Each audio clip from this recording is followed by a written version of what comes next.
नमस्ते प्यारे बच्चों, स्वागत है आपका रामरूप शर्मा चैनल पर। और मैं हूं रामरूप शर्मा। बच्चों, मैं आज आपको, क्योंकि एग्जाम बिल्कुल नजदीक आ गए 10th क्लास के, तो टोटल फॉर्मूले मैथमेटिक्स के, है ना, वर्बली आपको यहाँ पर बता देता हूं। तो इस वीडियो को कभी भी सुन लीजिएगा, आपको सारे फॉर्मूले रिवाइज हो जाएंगे क्लास 10th के लिए, मैथमेटिक्स के लिए। ठीक है ना, कोई भी बोर्ड है, डजेंट मैटर, फॉर्मूले सभी जगह सेम है। देखिए, अगर हम बात करें चैप्टर 1 की, यानी कि रियल नंबर की बात करें, तो आपको पता होगा 1.1 एक्सरसाइज कटी हुई है। 1.2 जो एक्सरसाइज है उसमें से केवल एक फॉर्मूला आपका काम कर जाएगा कि LCM into HCF of two number is equal to first number into second number. ये क्वेश्चन आएगा जरूर आपके लिए। यहां पर प्राइम नंबर का जरूर ध्यान रखिएगा, इवन नंबर ऑड नंबर आप जानते ही होंगे। ठीक है ना।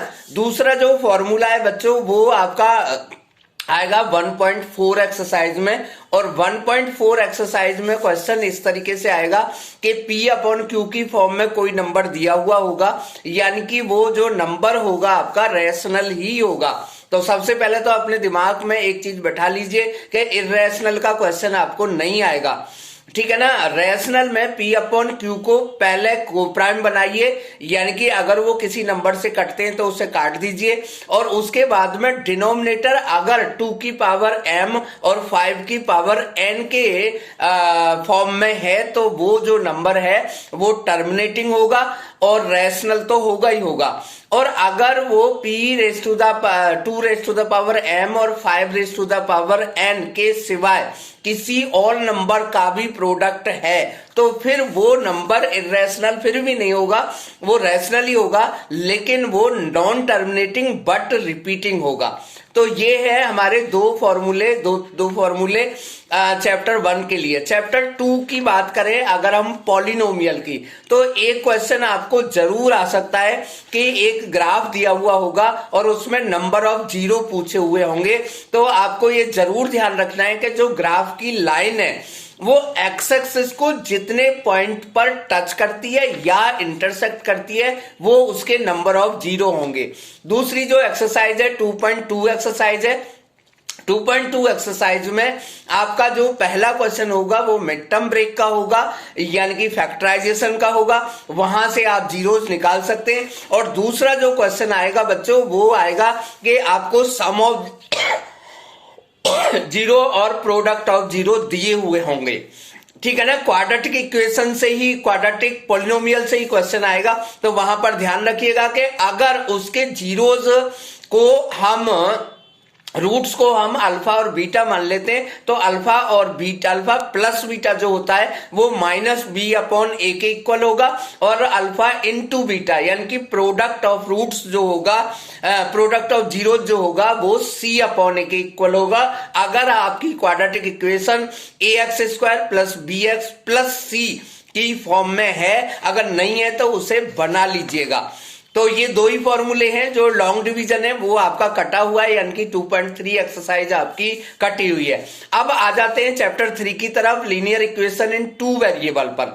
तो यहां पर बच्चों जो के वाला क्वेश्चन होता है वो जरूर आएगा, यानी कि नेचर ऑफ जो इक्वेशंस हैं वहां से क्वेश्चन आपको निश्चित रूप से आने वाला है ना। पहला आप चेक करिए, अगर a1x plus b1y plus c1 equal to 0 है आपकी पहली equation, a2x plus b2y plus c2 equal to 0 है आपकी दूसरी इक्वेशन। अगर वो जनरल फॉर्मेट में नहीं है तो उसे जनरल फॉर्म में बना लीजिएगा। कभी कभी c को लेफ्ट हैंड साइड में रख दिया जाता है या फिर b को राइट हैंड साइड में कर दिया जाता है। तो यहां पर पहला फॉर्मूला होगा कि a1 अपॉन a2 अगर b1 अपॉन b2 के इक्वल नहीं है तो आपको c1 अपॉन c2 चेक करने की जरूरत नहीं है। इसका मतलब है कि उसका यूनिक सॉल्यूशन है। इसका मतलब है कि उसका जो ग्राफ बनेगा वो इंटरसेक्टिंग लाइंस होंगी। इसका मतलब है कि वो जो लाइंस होंगी वो कंसिस्टेंट लाइन होंगी। तो तीनों में से कोई भी बात आपसे पूछी जा सकती है। अगर a1/a2 b1/b2 तो इक्वल है, लेकिन c1/c2 इक्वल नहीं है, इसका मतलब है कि वो नो सॉल्यूशन में जा रहा है। इसका मतलब है कि उसका ग्राफ अगर हम प्लॉट करते हैं तो पैरेलल लाइन बनेगा, ठीक है ना। और इस केस में ये इनकंसिस्टेंट बोला जाता है। इनकंसिस्टेंट मतलब कोई भी आपस में मेल मिलाप बिल्कुल भी नहीं है। तीसरी जो कंडीशन है वो है कि अगर a1/a2 b1/b2 c1/c2 तीनों इक्वल हैं, इसका मतलब ये होगा कि ये जो लाइन बनेगी वो कोइंसिडेंट लाइन है, यानी कि लाइन के ऊपर लाइन होगी, यानी कि इनफाइनाइटली मैनी सॉल्यूशन होंगे, है ना। तो इस बात का भी ध्यान रखिएगा। और ये भी जो कंडीशन है वो कंसिस्टेंट ही होता है, इसको हम डिपेंडेंट भी बोल देते हैं। तो चैप्टर 3 में केवल आपके दो फॉर्मूले और दो तरीके से आपको इक्वेशन को सॉल्व करना है। दोनों इक्वेशन को, पहला जो है सब्स्टिट्यूशन मेथड है और दूसरा जो मेथड है वो है आपका क्वाड्रेटिक फॉर्मूले से सॉल्व करना। इसके साथ साथ में जो आपकी 3.6 एक्सरसाइज है बच्चों, वहां से क्वेश्चन आपको जरूर आएगा। रिड्यूसिंग मेथड से इन इक्वेशंस को सॉल्व करना है। तो रिड्यूस का मतलब है कि किसी चीज को आप ए मान ले, दूसरी चीज को आप बी मान ले। ध्यान रखें जो कॉमन हो उसी पार्ट को माने, फिर आप आसानी से सॉल्व करें और वापस वो वैल्यू पुट जरूर कर दें। चैप्टर 4 पर आ जाते हैं, क्वाड्रेटिक इक्वेशन। चैप्टर 4 का नाम है क्वाड्रेटिक इक्वेशन का स्टैंडर्ड फॉर्म जो होता है ax² plus bx plus c equal to 0 होता है। a कभी भी 0 के इक्वल बिल्कुल भी नहीं होता है। यहां पर भी क्वाड्रेटिक इक्वेशन की भी नेचर निकाल सकते हैं d से, और d का फॉर्मूला होता है b² माइनस 4ac। अगर b² माइनस 4ac 0 के इक्वल है, यानी कि दोनों जो रूट होंगे वो इक्वल होंगे और रियल होंगे।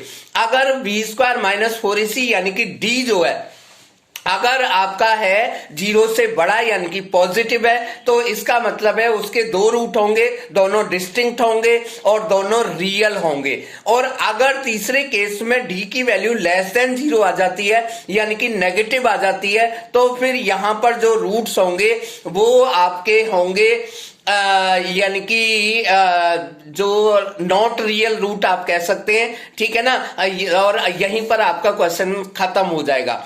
क्वाड्रेटिक जो इक्वेशन है बच्चों, उसमें आपको जो सॉल्व करना है क्वाड्रेटिक इक्वेशन को, उसे आप या तो फैक्टराइजेशन मेथड से सॉल्व कर सकते हैं या क्वाड्रेटिक फॉर्मूले से भी सॉल्व कर सकते हैं। अब आ जाते हैं बच्चे आप लोगों का एक जो इंपॉर्टेंट चैप्टर है, चैप्टर नंबर 5। चैप्टर नंबर 5 है आपका अर्थमेटिक प्रोग्रेशन। अर्थमेटिक प्रोग्रेशन का मतलब है कि अगर कोई भी नंबर्स का सेट है, उनके हर दो कंसेक्यूटिव नंबर के बीच का डिफरेंस सेम है, कॉमन है, कांस्टेंट है, तो वो जो सीक्वेंस होता है उसे हम अर्थमेटिक प्रोग्रेशन कहते हैं, ठीक है ना। और यहां पर डी जो निकालते हैं वो a2 माइनस a1 भी निकाल सकते हैं, a3 माइनस a2 भी निकाल सकते हैं, लेकिन a3 माइनस a1 बिल्कुल भी नहीं निकाल सकते हैं। यानी कि डी का जो फॉर्मूला जनरल होता है वो होता है an माइनस an माइनस 1। इसके बाद में है जनरल टर्म यानी कि nth टर्म यानी या tth टर्म, तो वहां पर फॉर्मूला होता है an is equal to a plus n minus 1 into d, जहां पर a जो है वो पहली टर्म है और जो d है वो कॉमन डिफरेंस है, ठीक है ना। और an जो है nth टर्म है, या उसे हम कभी कभी लास्ट टर्म भी कह देते हैं, ठीक है ना। उसके बाद में आपका जो फॉर्मूला है वो सम ऑफ टर्म का है, और सम ऑफ टर्म का फॉर्मूला होता है Sn equal to n/2 bracket में 2a plus n minus 1 into d. इस फॉर्मूले को हम इस तरीके से लिख सकते हैं कि Sn is equal to n/2 a plus an, या फिर Sn equal to n/2 a plus l। तीनों तरीके से इस फॉर्मूले को लिखा जा सकता है बच्चों।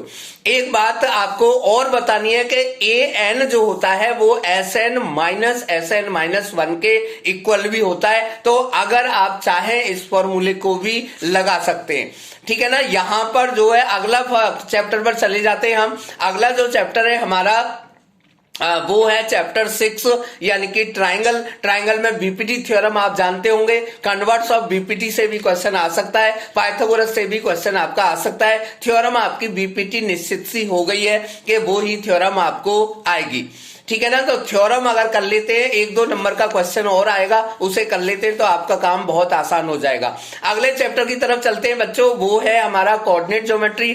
कोऑर्डिनेट ज्योमेट्री में सबसे फॉर्मूला है, पहला फॉर्मूला डिस्टेंस फॉर्मूला। अगर 2 पॉइंट हैं, उनके कोऑर्डिनेट x1 y1 और x2 y2 हैं, तो दोनों के बीच का जो डिस्टेंस होगा वो under root of x2 minus x1 whole square plus y2 minus y1 whole square होता है। इसको बच्चे under root of x1 minus x2 whole square plus y1 minus y2 whole square भी लिख सकते हैं, ठीक है ना। यानी कि इसे आगे पीछे कर सकते हैं, क्योंकि होल स्क्वायर है और प्लस है तो प्लस में भी कोई दिक्कत नहीं है आगे पीछे करने में, और होल स्क्वायर में भी नेगेटिव आपका पॉजिटिव बन ही जाएगा। दूसरा जो फॉर्मूला होगा वो मिड पॉइंट फॉर्मूला होगा, यानी कि अगर एक पॉइंट है जो इसको डिवाइड कर रहा है रेशियो में और वो मिड पॉइंट है, तो फॉर्मूला इसके कोऑर्डिनेट निकालने का होगा x1 प्लस x2 अपॉन 2 और y1 plus y2 upon 2। Area of triangle का फॉर्मूला आपको सीबीएसई बोर्ड में बिल्कुल भी नहीं आएगा। सेक्शन फॉर्मूला और ध्यान रख लीजिए बच्चों, क्योंकि आपके सिलेबस में इंटरनली ही डिवीजन है, तो आपको ज्यादा डाउट करने की जरूरत नहीं है। यानी कि आपका फॉर्मूला होगा m1 x2 plus m2 x1 upon m1 plus m2 comma m1 y2 plus m2 y1 upon m1 plus m2।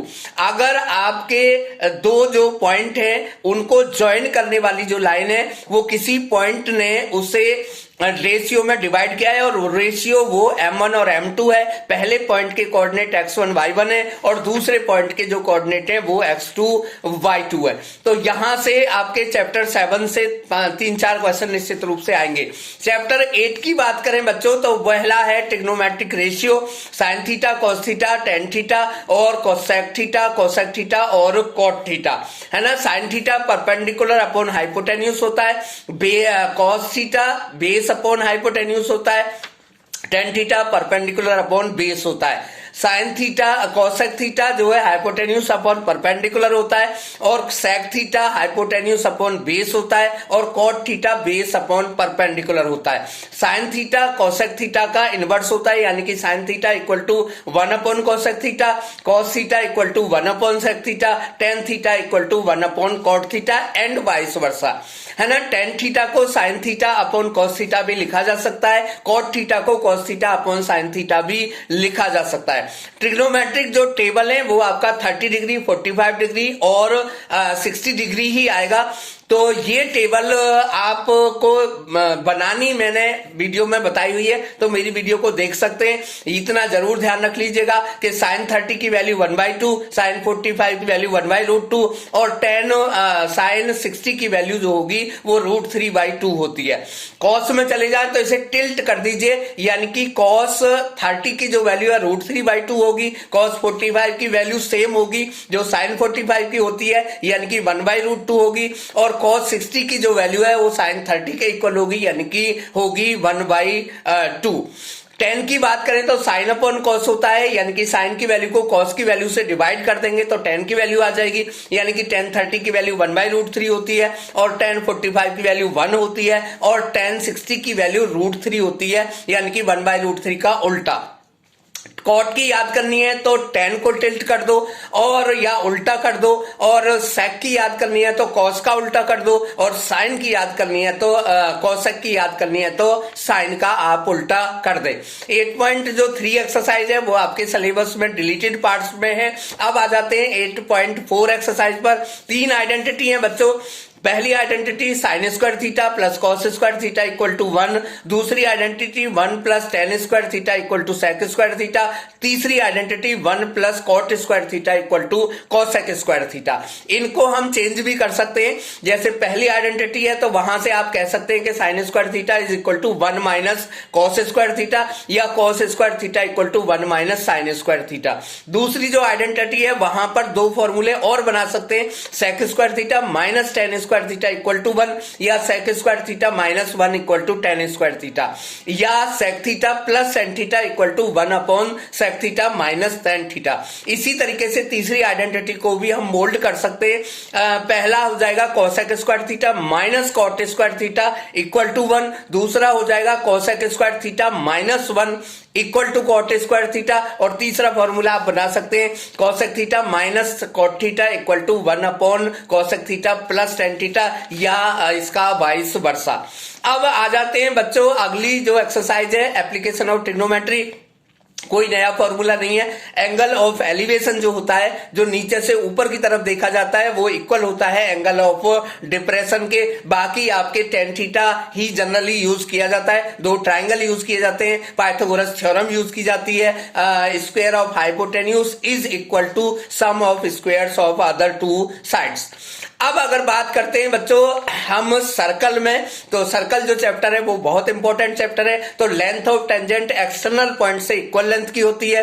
Radius tangent के साथ 90 डिग्री का एंगल बनाता है। दो टेंजेंट अगर इंक्लाइंड है एक पॉइंट पर, तो वो जो क्वाड्रिलेटरल बनता है रेडियस को मिलाकर, वो एक साइक्लिक क्वाड्रिलेटरल होता है, यानी कि जो अपोजिट एंगल का सम है वो 180 डिग्री होता है ना। साथ ही साथ आप 9th क्लास की प्रॉपर्टीज भी सर्कल की याद करके चलेंगे तो आपके लिए काफी आसान हो जाएगा, ठीक है ना। लेंथ ऑफ टेंजेंट इक्वल होती है, लेंथ ऑफ टेंजेंट एक दूसरे को इंक्लाइंड जो करते हैं वो एंगल, और सेंटर पर रेडियस के द्वारा बनाया हुआ जो एंगल है वो 180 डिग्री का होता है, यानी कि सप्लीमेंट्री एंगल होता है।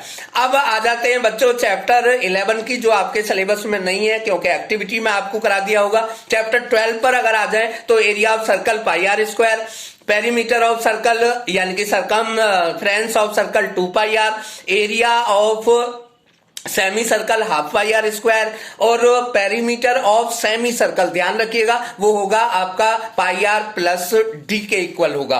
Area of sector theta upon 360 को पाई आर स्क्वायर से मल्टीप्लाई कर दें, length of chord theta upon 360 को 2 पाई आर से मल्टीप्लाई कर दें, फॉर्मूला बन जाएगा। एरिया ऑफ सेक्टर मैंने आपको बताई दिया। एरिया ऑफ ट्राइंगल, दो तरीके के ट्राइंगल आपको आएंगे, या तो सेंटर एंगल 90 डिग्री होगा सॉरी, तो आप फॉर्मूला लगा देंगे हाफ इंटू आर स्क्वायर। अगर सेंटर एंगल 60 डिग्री है तो √3 अपॉन 4 ऑफ आर स्क्वायर, इससे ट्राइंगल का एरिया निकल जाएगा। एरिया ऑफ सेगमेंट निकालने के लिए अगर आपको आता है तो एरिया ऑफ सेक्टर में से एरिया ऑफ ट्राइंगल को आप माइनस कर देंगे। ध्यान रखिएगा सेगमेंट दो तरीके के हैं, एक माइनर सेगमेंट जिसे जनरली सेगमेंट बोला जाता है, और एक होता है मेजर सेगमेंट। तो मेजर सेगमेंट का एरिया अगर निकालना है तो पूरे सर्कल के एरिया में से माइनर सेगमेंट का एरिया आप माइनस कर दें, या फिर आप देखें कि क्वेश्चन में क्या क्या आपका बेटर इनपुट है, ठीक है ना। तो शेडेड पोर्शन का एरिया निकालने के लिए आपके लिए जरूर आ सकता है। घड़ी की मिनट वाली सुई वाला क्वेश्चन काफी पॉपुलर है, इंपॉर्टेंट है, आ जाता है। अब आ जाते हैं बच्चों उस चैप्टर पर जिसमें सबसे ज्यादा फॉर्मूले, surface area and volume. Surface area volume में क्यूब की बात करूंगा तो कर्व सरफेस एरिया जो होता है हमारा क्यूब का, वो 4 इंटू साइड स्क्वायर होता है, 4a स्क्वायर कह सकते हैं। Total surface area 6a square होता है ना। अगर हम उसको एक साइड से ओपन कर दे तो 5a स्क्वायर हो जाएगा, और वॉल्यूम जो है वो एक क्यूब हो जाएगा, यानी कि साइड क्यूब हो जाएगा। अगर कॉस्ट निकालनी पड़े आपको टिन की या उसके पेपर की या जिससे भी वो बना हुआ है, तो जो भी आपने निकाला एरिया उसको रेट से मल्टीप्लाई कर देंगे। ध्यान रखें यूनिट सेम होनी चाहिए।